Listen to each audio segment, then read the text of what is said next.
নমস্কার, ডিজিটাল বাংলা জলপাইগুড়ি এক্সপ্রেসে আপনাদের সকলকে স্বাগত। আপনাদের সাথে আমি রাধা। এবার আসছি বিস্তারিত খবরে। মহালয়ার পুণ্যলগ্নে দেবীপক্ষের সূচনায় বুধবার ঐতিহ্যবাহী জলপাইগুড়ি বৈকুণ্ঠপুর রাজবাড়ি মা দুর্গার চক্ষুদান সম্পন্ন হলো। রাজ পরিবারের প্রাচীন এই দুর্গাপুজো এবছর 515 বছরে পদার্পণ করেছে। নিয়ম অনুযায়ী প্রতি বছরই মহালয়ার দিনই মায়ের চক্ষুদান করা হয়। পুজোকে কেন্দ্র করে সাজো সাজো রব প্রায় সর্বত্রই। এই সময় উৎসাহ উদ্দীপনা সকলের মধ্যে তুঙ্গে থাকে। রাজবাড়ির 5 শতাধিক বছরের প্রাচীন পুজোকে ঘিরে আজও অসংখ্য মানুষের আবেগ জড়িয়ে রয়েছে। দুর্গাপুজোর দিনগুলিতে যেমন ভক্তদের ভিড় থাকে চোখে পড়ার মতো, তেমনি বিসর্জনের দিনও রাজবাড়ি চত্বরে উপচে পড়েছে ভিড়। তখন মহিলাদের সিঁদুর খেলাকে কেন্দ্র করে এক অনন্য পরিবেশের সৃষ্টি হয় এখানে। এর পাশাপাশি অসংখ্য যুবক যুবতীরা নৃত্যের তালে মেতে ওঠেন ওই দিন। এই বিষয়ে রাজ পরিবারের সদস্য প্রণোদ বসু জানিয়েছেন, আজ সকালে তর্পণের পর মায়ের চক্ষুদান প্রক্রিয়া শুরু হয়। এই পুজো আরম্ভ হয়েছিল নরবলি দিয়ে, কিন্তু বর্তমানে সেই প্রথা এখন আর নেই। এখন চালের গুঁড়ো দিয়ে মানুষের আকৃতি তৈরি করে মায়ের কাছে কুঁজ দিয়ে নিবেদন করা হয়। পুজোর দিনগুলোতে প্রচুর মানুষের সমাগম হয় বলে তিনি জানিয়েছেন। রাজ পরিবারের পুত্রবধূ লীনা বসু জানিয়েছেন, আজ থেকেই পুজোর সূচনা শুরু হয়ে গেছে। সাথে ব্যস্ততা রয়েছে, তাছাড়া মনে তো পুজো নিয়ে আনন্দ রয়েইছে। রাজ পরিবারের পুরোহিত শিবু ঘোষাল জানিয়েছেন, বাৎসরিক দুর্গা প্রতিমার পাশাপাশি নিত্য পূজিতা দুর্গারও আজ চক্ষুদান সম্পন্ন হলো। আজ মহালয়ার এই পুণ্যতিথিতে প্রতিবারের ন্যায় এই কাজ সম্পূর্ণ হয়েছে নিয়ম নিষ্ঠার সাথে। কালী পুজো অনুষ্ঠিত হবে বলে তিনি জানিয়েছেন।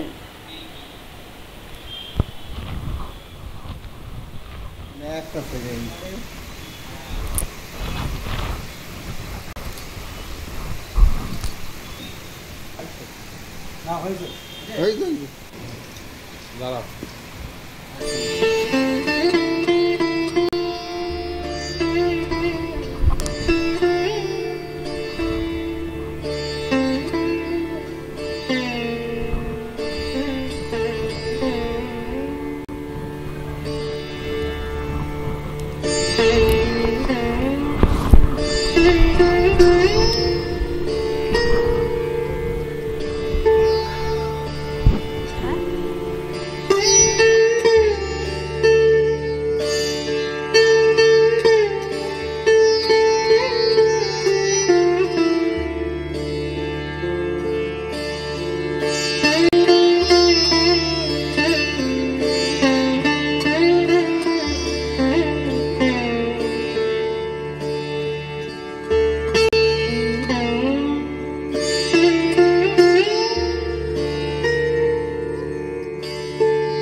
সকালে তর্পণ হয়েছে, এখন মার চক্ষুদান হচ্ছে। এইবারে চক্ষুদানের পরে শাড়ি পরানো হবে, ধুতি পরানো হবে। মারকে পরানো হয় 4টে শাড়ি, মা দুর্গাকে নিচে 2টো উপরে 2টো, এবং লক্ষ্মী সরস্বতী এনাদের পরা হয় 2টো করে নিচে উপরে। এবং যখন নিরঞ্জনে দেওয়া হয় তখন উপরের শাড়ি সরিয়ে নেওয়া হয়। এখানে মাকে বলা হয় কনক দুর্গা। কনক দুর্গা কারণ হচ্ছে এখানে সিংহ আছেন, সিংহের পাখা আছে, তুষারশুভ্র সিংহ, এবং বাঘও আছেন। এখানে ব্রহ্মা বিষ্ণু মহেশ্বর, জয়া বিজয়া এবং মহামায়া আছে, এবং মা গর্ভেশ্বরী, ওনারও এখানে পুজো হয়ে থাকে। আজকে কি হলো মায়ের? চক্ষুদান হলো। আজকে চক্ষুদান হয়েছে। এবছর কততম পুজো? এখানে এবারে 515তম। পুজোর কি নিয়ম রয়েছে, বিশেষত্ব কি রয়েছে? এই পুজো আরম্ভ হয়েছিল নরবলি দিয়ে। আজও অর্ধরাত্রি পুজো বলে হয়ে থাকে। সেই অর্ধরাত্রি পুজোতে চালের গুঁড়ো দিয়ে মানুষের আকৃতি করে মার কাছে কুশ দিয়ে নিবেদন করা হয়, এবং এই পুজো কাউকে দেখতে দেওয়া হয় না। দূর দূর থেকে প্রচুর লোক আসে, এবং নিরঞ্জনের দিন যখন মাকে রথে করে টেনে নিয়ে যাওয়া হয় তখন সব নাচ গান করতে করতে নিয়ে যায়, এবং ওটা দেখানো মতন, এবং সেটাতে সবাই যোগদান করে। এবার আমাদের 515 বছর। আজ মায়ের চক্ষুদান হচ্ছে, সে সাথে আমাদের কালী মায়েরও চোখ আঁকানো হবে। তারপরে আমাদের যেমন এখানে লক্ষ্মী, সরস্বতী, জয়া বিজয়া আর মাকে আজকে সুতির শাড়ি পরানো হয়েছে। আর এমনিতে মা কালীরও আজকে শাড়ি পাল্টানো হবে। তারপরে চতুর্থী পঞ্চমীতে আমাদের বেনারসি কাতান যেরকম আনা আছে পরানো হবে। আর আজকে বিকালে আমাদের সন্ধ্যাবেলা মহালয়ার পুজো হবে। তারপরে আগামীকাল সকালবেলা আমাদের প্রতিপদের ঘট স্থাপন করা হবে। আজকে থেকে কি পুজোর সূচনা শুরু হয়ে যায়? হ্যাঁ, আজ থেকে পুজোর সূচনা শুরু হয়ে গেছে, আর সাথে ব্যস্ততাও শুরু হয়ে গেছে আমাদের। আর মনে তো একটা আনন্দ আছেই। রাজবাড়ির পুজোর বিশেষত্ব কী কী রয়েছে, নিয়ম নিষ্ঠা? নিয়ম নিষ্ঠা বলতে যেমন আমাদের ষষ্ঠীতে অধিবাস মায়ের বোধন, এবার পঞ্চমীতে বোধন, তারপর সপ্তমীতে মায়ের বরণ, প্রাণ প্রতিষ্ঠা, তারপর সপ্তমী রাতে আমাদের অর্ধরাত্রি পুজো হয়, যেটা আমাদের পরিবারের সদস্যরাই থাকে। তারপরে অষ্টমীতে যেমন অঞ্জলি, তারপর সন্ধি পুজো, এসবই আছে। আর নবমীতে আমাদের হোম হয়, আর দশমীতে নিরঞ্জন। আজকে কি হলো মানে? আজকে জলপাইগুড়ি বৈকুণ্ঠপুর রাজবাড়ির মহালয়ার পুণ্যতিথিতে রাজবাড়ির পুণ্যত বসু প্রথমে তর্পণ করলেন, তারপরেই আমাদের মায়ের চোখ দান হলো। এটা হচ্ছে আমাদের যে বাৎসরিক পুজো হয় সেই মায়েরও চোখদান হলো, এবং আমাদের নিত্য পূজিতা দুর্গা তারও আজকে চোখদান হলো। সেটা হচ্ছে আমরা সপ্তমীর দিন থেকেই মায়ের সিংহাসনে সেই মা বসাবো। এবং হচ্ছে আমাদের আজকে রাতে এটা দুর্গাপূজারই অঙ্গ, রাতে কালী পুজো হবে এবং প্রতিপদ থেকে নবরাত্রি হিসাবে এই পুজো চলবে। কালকে প্রতিপদের ঘট বসবে, সেই ঘট নবরাত্রি হিসাবে কালী মন্দিরে পুজো হবে।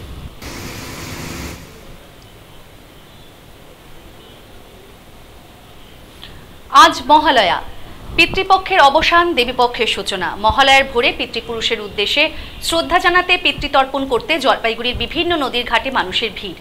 ভোরবেলা বীরেন্দ্রকৃষ্ণ ভদ্রের কণ্ঠে মহিষাসুর মর্দিনী পাঠ দিয়ে ঘুম ভাঙে বাঙালির।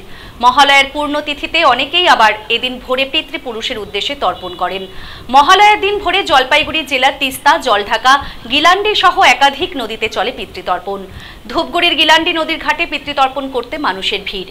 পুরোহিতের মন্ত্রোচ্চারণের মাধ্যমে পিতৃপুরুষের উদ্দেশ্যে শ্রদ্ধা নিবেদন করেন তর্পণ করতে আসা বহু মানুষ।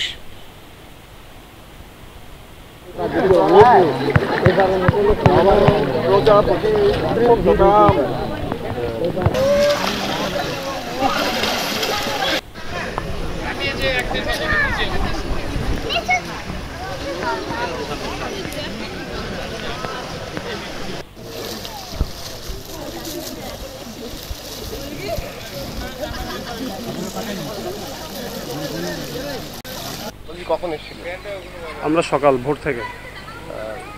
মোটামুটি এখানে কতজন এসেছিল? মোটামুটি সমাজের লোক আসছে, আরও আসা বাকি আছে। এখনও আনুমানিক প্রায় 200 জনের মতন এসছে।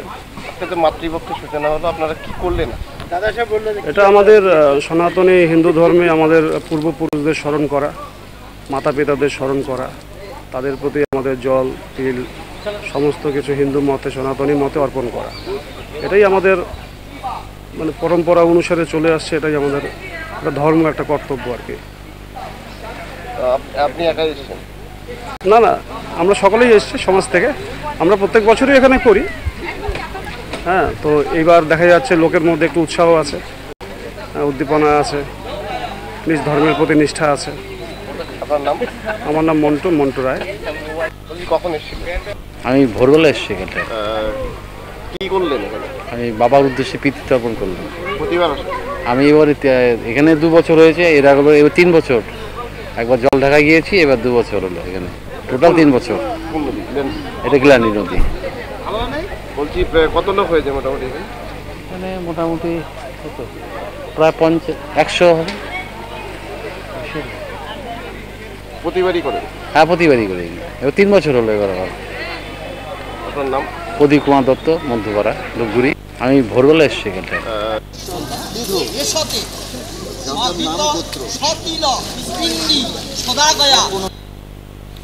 মহালয়ার পূর্ণতিথিতে জর্দা নদীর ঘাট তর্পণে পুণ্যার্থীরা। বুধবার মহালয়ার পূর্ণতিথিতে ময়নাগুড়ি জর্দা নদীর ঘাটে এদিন ভোর থেকেই লক্ষ্য করা যায় পুণ্যার্থীদের। এদিন জর্দা নদীর ঘাটে প্রচুর মানুষের সমাগম হয়। বেলা যত বাড়তে থাকে পুণ্যার্থীদের ভিড় লক্ষ্য করা যায় ততই। তেরো কোনো উপলক্ষে ঘাটে এবং নদীতে কোনো মানুষ তলিয়ে না যায় এবং ঘাটে কোনো অপ্রীতিকর ঘটনা যেন না ঘটে, তার জন্য ব্লক প্রশাসন থেকে এবং পুলিশ প্রশাসন থেকে পুলিশ এবং সিভিল ডিফেন্সের কর্মীদের মোতায়েন করা হয়। এদিন মহালয়ার পূর্ণতিথিতে প্রচুর মানুষ তর্পণ করে। এই তর্পণ করতে আসা পুণ্যার্থীরা জানিয়েছেন পূর্বপুরুষদের উদ্দেশ্যে এবং তাদের স্মরণে এই তিল তর্পণ। এই তর্পণ করে তারা তাদের পূর্বপুরুষদের আত্মার শান্তি কামনায় তিল এবং জল দান করেন। এদিন এই তর্পণ উপলক্ষে পুরুষদের সঙ্গে মহিলাদেরও তর্পণ করতে দেখা যায়।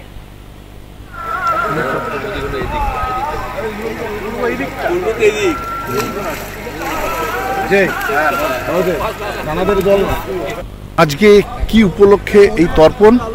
আজকে তর্পণ হচ্ছে যে ধার্মিক মতে মানে প্রেতপক্ষ থেকে দেবপক্ষের যে আগমন, সে আগমনের এই শুভ লগ্নে যে পিতৃপুরুষের উদ্দেশ্যে এই পূর্ণ লগ্নে এই তর্পণটা করা হয়।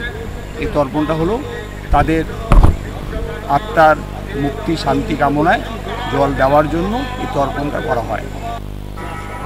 আপনার নাম? বললাম আজকে কোথায় এসছেন ও কেন এসছেন? এখানে আমরা যোদ্ধা নদী ঘাটে আসি, যেহেতু তর্পণ চলছে, যেহেতু কোনোভাবে দুর্ঘটনা না ঘটে আমরা সচেতন আছি। আপনার নাম? আমার নাম রঞ্জিত।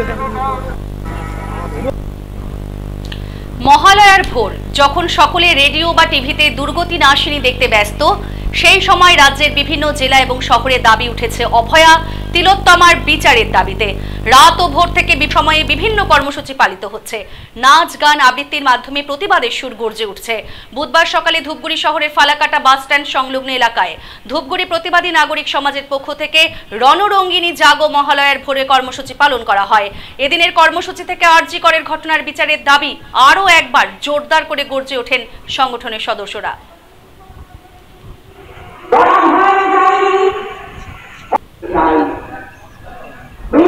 আজকের এই মহালয়ার সকালে আপনাদের কর্মসূচিটা কি ছিল? আমাদের মহালয়ার সকালের আজকে কর্মসূচি ছিল প্রতিবাদেও থাকবো, উৎসবেও থাকবো।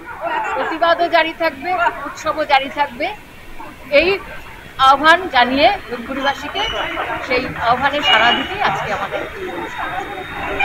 আপনারা দাবিটা কি জানাচ্ছেন? আমরা দাবি প্রথমে অভয়ার সঠিক বিচার, এটাই আমাদের একমাত্র দাবি।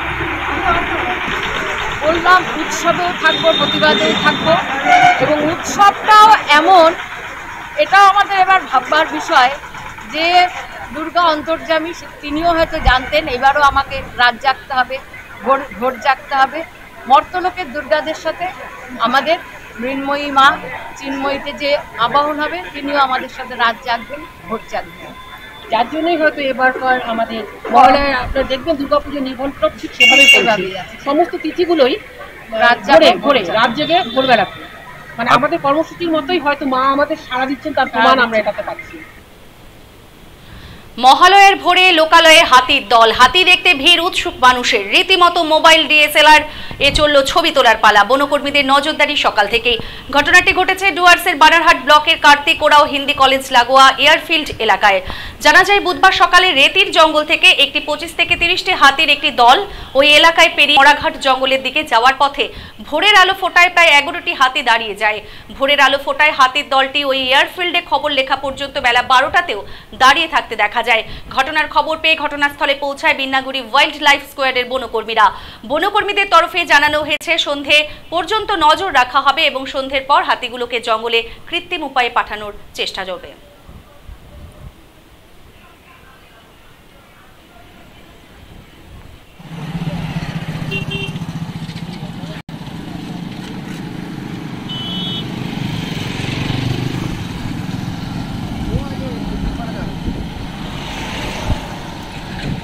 কখন আসছে? মোটামুটি 8-10টা হবে। কোথায় আছে হাতিগুলো? এই সামনেই আছে। কোথায় এটা? কলেজের পাশে? বিনাগুড়ির মাঝখানে যে টার্নিং আছে ওইখানে এয়ারফিল্ডে। কয়টা দেখা যাচ্ছে এখন? এখন 8টা। কখন থেকে দাঁড়িয়ে আছে? সকাল থেকে। সকাল থেকে? হ্যাঁ। হাতিগুলো এদিকে দিয়ে কোথা দিয়ে কোথায় যাচ্ছে? আমার বিনাগুড়ি থেকে আপনার ওই যে ফরেস্ট ওই হলদিবাড়ি আছে ওইখানে যাবে। ফরেস্ট আসছে? হ্যাঁ।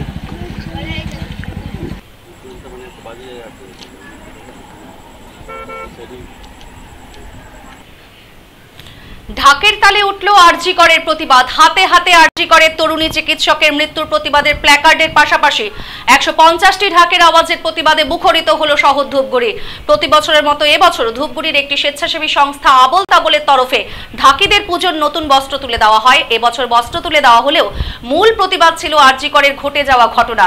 আবল তাবলের তরফে প্রতি বছর মহালয়ার দিন পুরো ফুটবল ময়দানে ধূপগুড়ি মহকুমার বিভিন্ন এলাকার ঢাকিদের নতুন বস্ত্র তুলে দেওয়া হয়।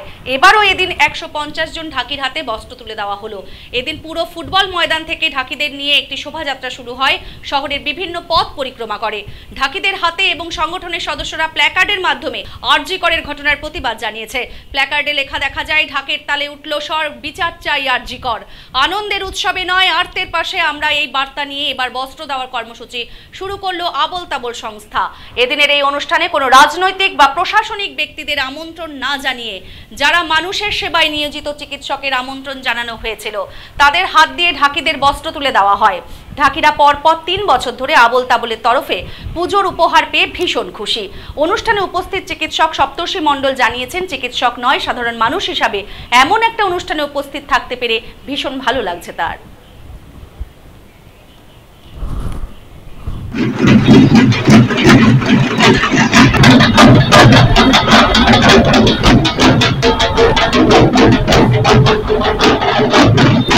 সমেশ হাজরা, এরপরে অতীন হাজরা, নিপেন হাজরা,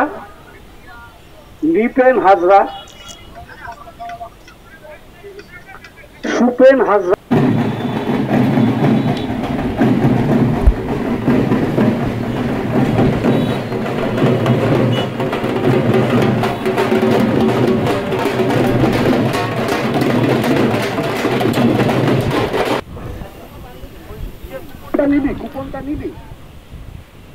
যোগদান করলেন, কেমন লাগে?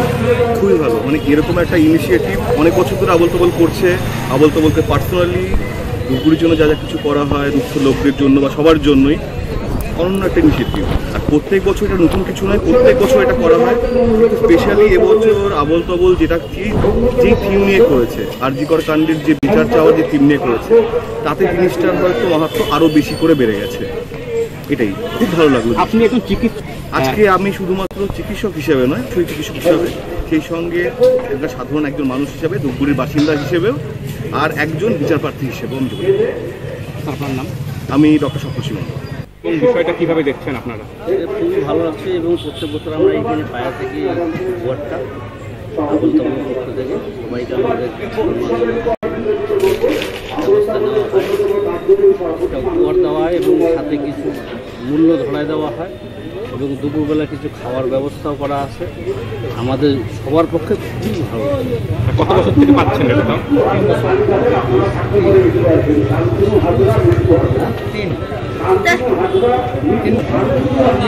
বললাম যে সাধারণত উপহারের আগেও অনেকে কিনে, অনেকে কিনতে পারে না, আর বেশিরভাগই উপহারের পরেই কেনা হয়। হঠাৎ 2-1 আগে কিনতে পারে। এটা ভালো লাগতেছে আমাদের এইভাবে দেওয়াতে, আমাদের প্রত্যেকের পক্ষে খুবই ভালো লাগতেছে। কত বছর থেকে পাচ্ছেন? 3 বছর। গোটা 3 বছর হইল। কতজন এসেছেন আজকে আপনারা? আমরা 151 জন আছি। আপনার নাম? আমার নাম প্রাণেশ্বর হাজরা। মহাশয়,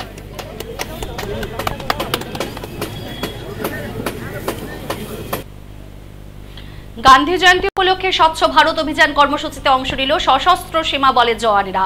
বুধবার মালবাজার শহর সংলগ্ন নিউমাল জংশন স্টেশনের ভেতরে রেল লাইনের দুধারে নোংরা আবর্জনা সাফাই করে এসএসবি 46 নম্বর বাহিনীর জওয়ানেরা। এই কর্মসূচিতে এসএসবি জওয়ানেরা ছাড়াও রেলের বিভিন্ন আধিকারিক এবং কর্মীরাও অংশ নেয়। উপস্থিত ছিলেন সশস্ত্র সীমা দলের 46 নম্বর বাহিনীর ডেপুটি কমান্ডেন্ট সুরেশ কুমার পাটিদার সহ স্নেহ ফাউন্ডেশনের কর্ণধার অভিষেক ঘোষ।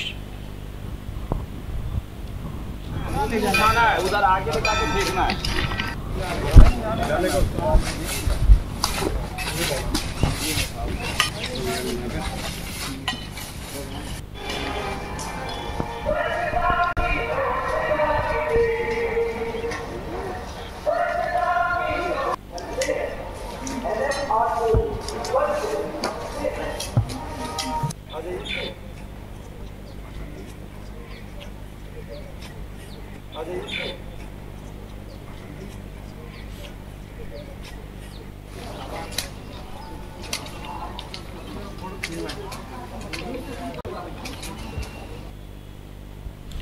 ময়নাগুড়ি শ্রী শ্রী রামকৃষ্ণ সংঘের পক্ষ থেকে প্রতি বছরের ন্যায় এবছরও দুস্থ মানুষদের বস্ত্র বিতরণ করা হলো।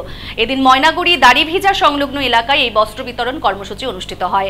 এছাড়াও এদিন প্রত্যেক মানুষকে দুপুরের আহার অর্থাৎ নারায়ণ সেবাও করানো হয়। প্রতি বছর বাঙালি শ্রেষ্ঠ উৎসব দুর্গাপুজোর প্রাক্কালে এই কর্মসূচি নিয়ে থাকেন। এবছরও তার ব্যতিক্রম হয়নি বলে জানিয়েছেন সংগঠনের কর্মীরা। ওনার হাতেও বস্ত্র তুলে দিচ্ছেন স্বামী ত্যাগব্রতানন্দজি মহারাজ। সকল স্তরের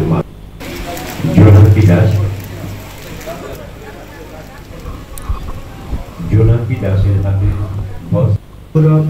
নমঃ হরি ওম ওম সহনা ভবতু সহনৌ ভুনক্তু। আমরা শুরু করতে চলেছি দেবী পক্ষের শুরুর প্রাকলগ্নে। আমার নাম শ্রী আশিস দাস ব্যানার্জি। বললাম আজকে ময়নাগুড়ি যে শ্রী শ্রী রামকৃষ্ণ সংঘেতে কি হচ্ছে? আজকে আমাদের এখানে বস্ত্র বিতরণ উৎসব হচ্ছে, প্রত্যেক বছরও না, এবারও বস্ত্র বিতরণ হচ্ছে। আমরা এই অনুষ্ঠানটি প্রত্যেক বছরই করে থাকি রামকৃষ্ণ শ্রী শ্রী রামকৃষ্ণ আশ্রমের সংঘের তরফ থেকে। বললাম কি কি অনুষ্ঠান আছে এছাড়াও? এছাড়া আছে আমরা যে বস্ত্র বিতরণের কাপড়, যারা আসবে এখানে যাদের বস্ত্র দেওয়া হবে তাদের দুপুরের আহারের ব্যবস্থা করা হচ্ছে। দরিদ্র নারায়ণ সেবার মতন তাদেরকে আহারের এখানে ব্যবস্থা করা হচ্ছে। বললাম যে আজকে কে কে উপস্থিত আছেন এখানে? এখানে আমাদের কাঠিয়াবাড়ির মহারাজ উপস্থিতি আছেন, স্বামী ত্যাগব্রতানন্দজি মহারাজ এখানে উপস্থিতি আছে। উনি এই বস্ত্র বিতরণ উৎসব অংশগ্রহণ করেন, উনি বস্ত্র বিতরণ করেন। মানে কতজন আজকে দুস্থদের মধ্যে বস্ত্র বিতরণ করবেন আপনারা? আমরা মোটামুটি 80 জনের মতন করা হয়েছে, তারপর যদি আরও করা যায় তার চেষ্টা করা হচ্ছে। আপনার নাম? আমার নাম শ্রী আশিস দাস ব্যানার্জি।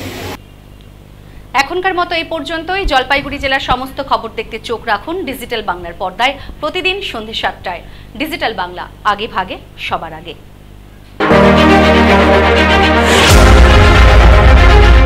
সারাদিন ব্যস্ত, খবর দেখতে মিস, খবর দেখতে পারেননি, সারাদিনের বাছাই করা খবর 100-100 ডিজিটালে সারাদিন, প্রতিদিন রাত 10টা 30 মিনিটে।